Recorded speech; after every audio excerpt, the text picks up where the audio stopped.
The collapsing consensus is a simple but incredibly effective design for collecting and organizing ideas from a group that cleverly ensures a high degree of engagement from participants. The design can be used in many different ways, such as a standalone event or as part of a more complex design strategy.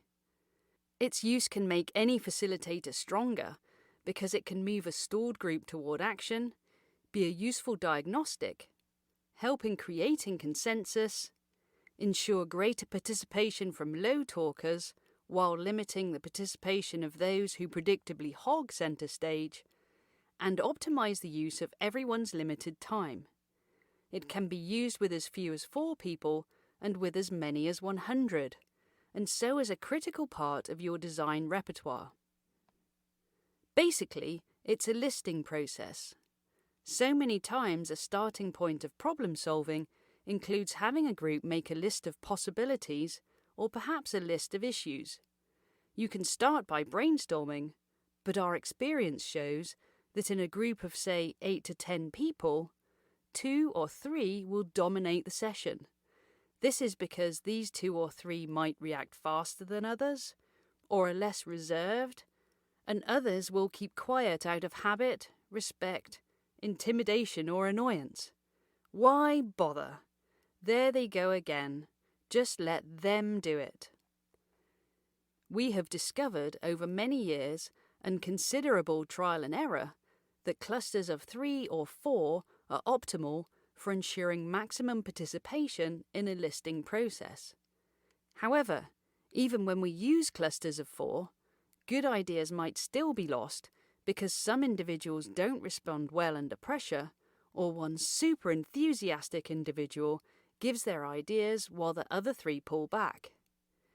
Using a tool called the nominal technique within our collapsing consensus design can improve the responses dramatically. Step 1, the setup. Split your group into clusters of 4, the magic number. If your group does not evenly divide into 4, you can use a bit of artistic license and have a leftover trio or pair to make it work. Here's a really top tip. Find out who the most outspoken or influential people are before you execute the design so you can discreetly tweak the makeup of the clusters to limit their power. For example, you could put 2 high talkers in the same group so they cancel each other out, allowing more participation in the other groups. Let's consider an example group of salespeople from a small medical supply company. There are 13 people in the group, and you divide them into 4 clusters, A, B, C, and D.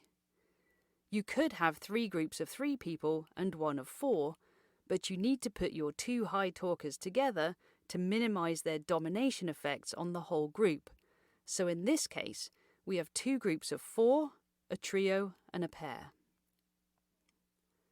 Step 2, the nominal technique. Here's an example question to help demonstrate the nominal technique. List all the reasons sales have declined by 30% since this time last year.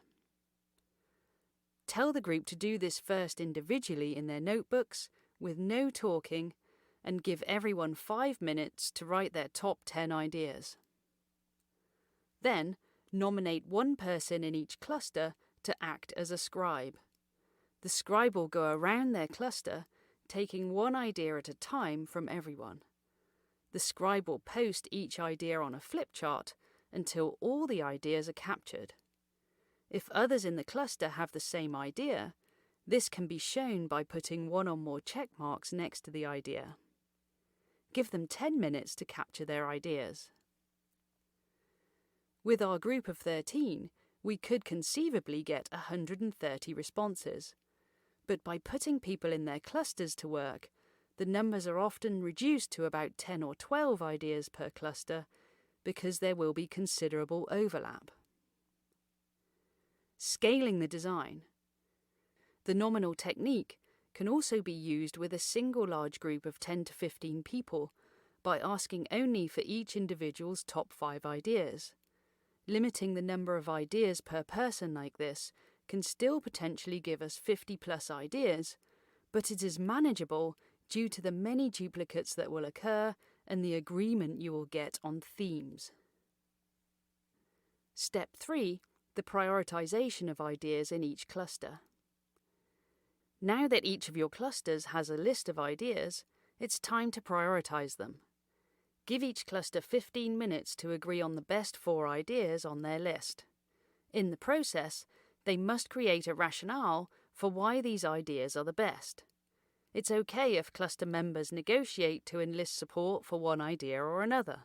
For example, a member could say something like, "I'm willing to go with idea number 3 if you can buy idea number 9. If the cluster can't agree on 4, have them present the ones they can agree to, but no more than 4 in the time available. Step 4. The collapsing consensus. Now it's time for the design to get to work.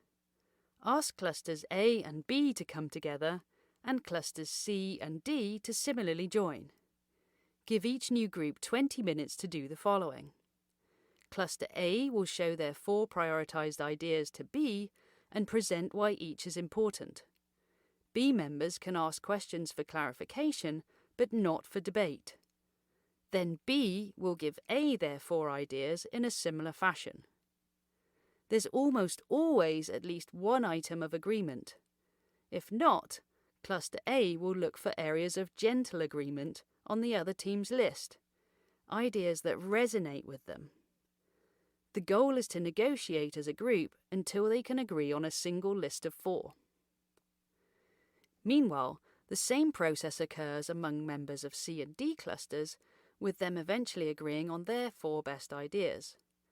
All group members must agree on any idea that makes their final list, meaning they are willing to live with all the ideas that make it. Step 5. The Las Vegas vote with a twist. After groups A and B have agreed on their top 4 ideas, and groups C and D also have their list of 4, have them all come together once again. Individuals from the A-B group will now be asked to advocate, with some passion, for one idea from the C-D group's list. Repeat with individuals from the C-D group advocating for one idea from the A-B group's list. This can be very challenging for individuals who are particularly entrenched in their own solutions or believe that the other cluster is wrong. The purpose of this is to remind people that the group is after the best for the whole, and it's not a win-lose situation. This is the twist. Make sure that advocating from each individual goes pretty quickly, ideally about 30 seconds per person. Then give each individual 10 points that they can distribute across the 8 ideas as they wish. If they want, they can put all 10 points on one idea. It's up to them. This is the Las Vegas vote. It is slightly different from a regular vote because the participants can place all their votes on one idea to sway opinion in a particular direction. It is akin to going all in on a particular number of the roulette wheel. The result of the vote will give the larger groups some sense of which items have the greatest support to help prioritise areas of further work. As a final alternative twist to the vote, you could ask each individual to place at least 3 votes on ideas that did not come from their cluster or subgroup. It depends on how much you want to challenge the participants to rally behind ideas other than their own. Scaling the design. In this example, we used a group of 13 people. It would be pretty much the same design with as many as 40 members, resulting in 10 groups of 4. With a larger group like this, you would keep collapsing the clusters together multiple times until you end up with no more than about 12 ideas for the whole group to consider. Also, to save time, we encourage only a couple of people to advocate for each of the final 12 or so ideas. The vote then occurs as before, with each individual spreading their 10 points across the final ideas. Here is a summary of the steps with the time needed for each. Step 1, the setup. Step 2, the nominal technique. Step 3, the prioritization of ideas in each cluster. Step 4, the collapsing consensus. And Step 5, the Las Vegas vote with a twist. The total design takes 75 minutes.